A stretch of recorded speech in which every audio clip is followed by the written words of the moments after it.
Donc d'aujourd'hui, petite vidéo tips et astuces pour s'améliorer sur Pokérog et enfin réussir votre première run. Donc tout d'abord, dans la première partie de vidéo, on va plutôt voir des conseils un petit peu globaux sur le jeu, vous expliquer quelques trucs, avant de rentrer un peu plus dans les détails d'une run et de vous expliquer comment réussir tout simplement votre première run. Ce que je voulais voir en premier, c'est tout simplement quelle machine gacha est la meilleure pour invoquer vos tickets et avoir les meilleurs œufs possibles. Cette première machine, elle sert tout simplement à augmenter le pourcentage de chances d'avoir des egg moves rares sur vos Pokémon. De base, vous avez un certain nombre de chances d'avoir des egg moves rares sur vos Pokémon qui dépend de la rareté de l'œuf. Et bien, dans cette machine, cette chance est doublée. Moi, je trouve qu'elle n'est pas forcément très utile car on arrive quand même à avoir des egg moves rares de base, même sans cette machine. La deuxième machine sert à avoir plus de chances d'avoir des œufs légendaires. De base, on a une chance sur 256, ça passe à une chance sur 128 dans celle-là, avec le Pokémon au milieu ici Regigigas qui a des chances augmentées d'apparaître. Enfin, pour moi, la dernière et la meilleure machine, c'est la machine qui augmente le taux de Shiny. De base, le taux de Shiny dans la nature est de 1 chance sur 2000 environ. Dans les œufs, il est de 1 chance sur 128, et dans cette machine, il est de 1 chance sur 64.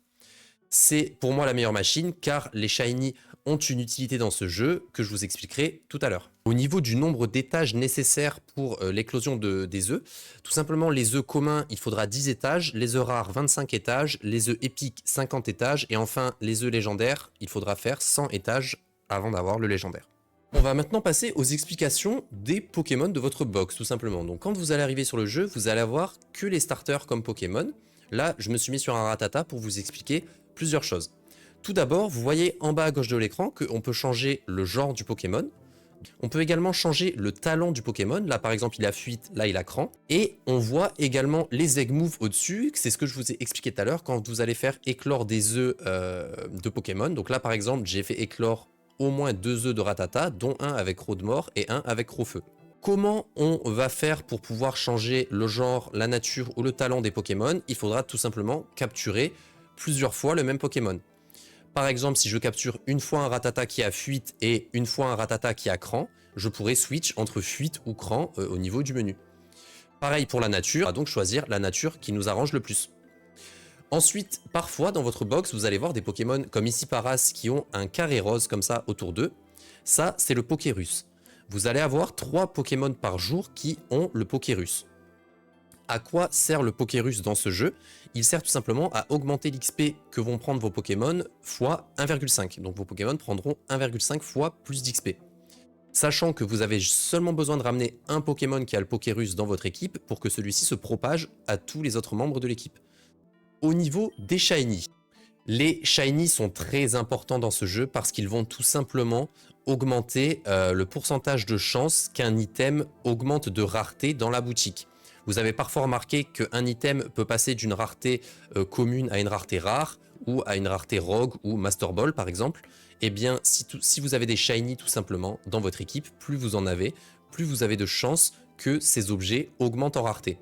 La première question à laquelle on va répondre pour comment bien commencer sa run, c'est tout simplement quel starter je dois prendre quand je commence.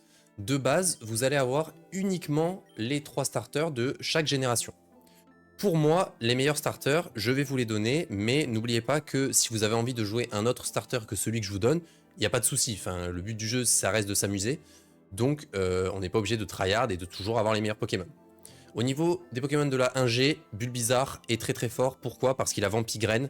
Vampigraine est très très fort parce que les attaques à dégâts résiduels, comme par exemple Vampigraine ou Salaison de Gigancelle, sont très très fortes sur le boss final qui est Eternatos. Deuxième starter qui est très très fort, Gobu, tout simplement parce que Gobu est un Pokémon très très fort. Il a une seule faiblesse, une fois qu'il est en lagron, la faiblesse plante. On peut donc voir assez facilement les attaques plantes arriver. C'est donc un très très bon Pokémon pour commencer. On a aussi Otaquin, tout simplement parce qu'il est type fée et que beaucoup de combats importants dans une run classique sont contre des Pokémon dragon, comme par exemple Rayquaza ou Eternatos. Donc avec son type fée, il sera très utile. Et enfin, pour moi, vraiment les deux meilleurs sont Poussacha et Chochodile. Pourquoi Poussacha? Parce qu'il a tout simplement son attaque signature Magie Florale, qui est une attaque plante de 70 de puissance, mais qui a 100% de chance de crit et qui ne peut pas rater. Cette attaque est complètement broken, donc vraiment, n'hésitez pas, foncez, prenez Poussacha, il va vous carry. Ensuite, Chochodile est vraiment fort, pareil, pour la même raison que Poussacha, son attaque signature Champ Flamboyant, qui est tout simplement un lance-flamme un petit peu moins fort, mais qui booste son attaque spéciale à chaque fois qu'il tape. Pourquoi booster ses stats est très très fort dans ce jeu? Tout simplement car tant que vous affrontez des Pokémon sauvages, vous gardez tous vos boosts entre les combats. Pour moi, le meilleur trio au début, c'est Poussacha, Chochodile et Gobu. Ensuite, je suis bien évidemment obligé de vous parler des starters que tout le monde conseille au début, qui sont tout simplement Miaous et Magikarp. Pourquoi Miaous et Magikarp? Miaous parce qu'il a technicien et bluff. Magikarp est très très fort, pareil pour la même raison que je vous expliquais tout à l'heure. Il évolue très vite en Léviator, qui apprend vite Danse Draco.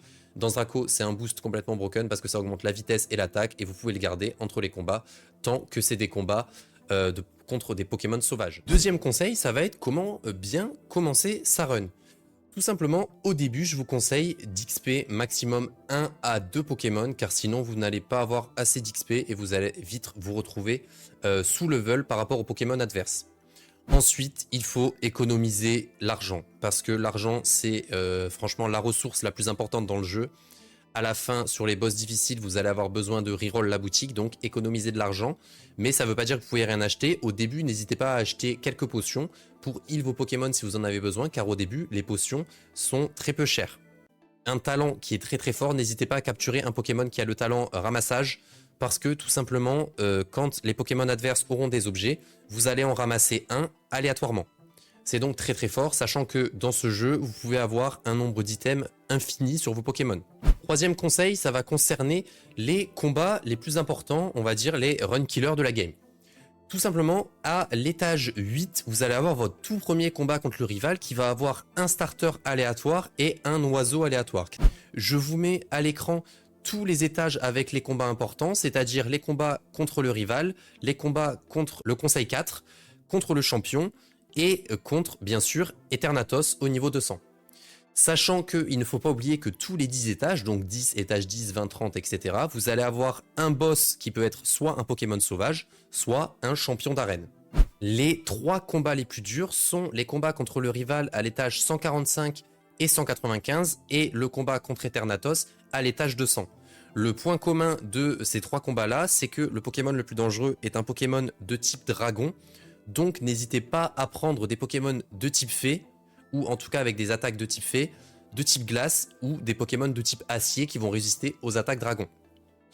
Également avant ces étages, donc vers les étages, à partir de l'étage 140, 190 et 196, n'hésitez pas à vous bourrer de X-items pour que vos Pokémon aient le plus de stats possible et le plus de chances de réussir.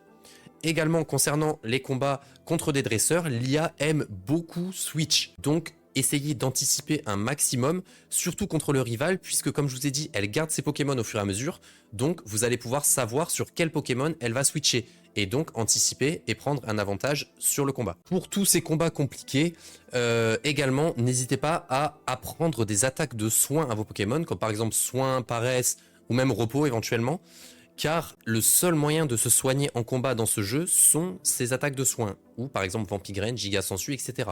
Donc n'hésitez pas à avoir des attaques comme ça pour vous soigner, ça peut vraiment vous sauver la mise. Maintenant, on va parler des items à essayer de focus dans le shop.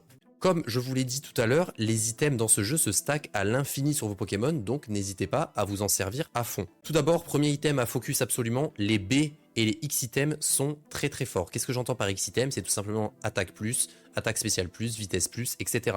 Ces items là sont très très forts, ils augmentent de 1 la stat donnée, donc par exemple un X attaque va augmenter de 1 l'attaque de tous vos Pokémon pendant 5 combats. C'est pour ça que je vous ai dit d'essayer d'en cumuler un max avant les combats importants. Pareil pour les B, vous pouvez mettre plusieurs B sur vos Pokémon qui vont toutes s'activer en même temps et donc pouvoir donner des boosts soit de stats, soit enlever des statuts, soit vous redonner de la vie, etc. Ça peut vraiment être très fort. Pareil, les vitamines sont très très forts parce qu'ils vont augmenter les stats de base de vos Pokémon, d'autant plus si les IV de votre Pokémon sont très bons.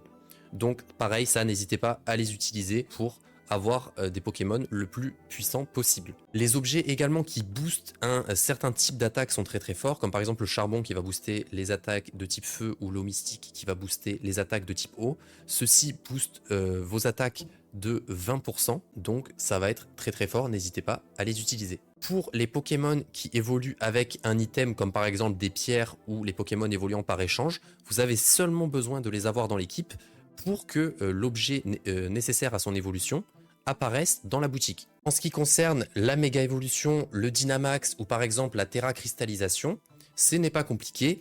Pour avoir le droit à ces mécaniques-là, il faudra tout simplement, pour la méga évolution, trouver un méga bracelet.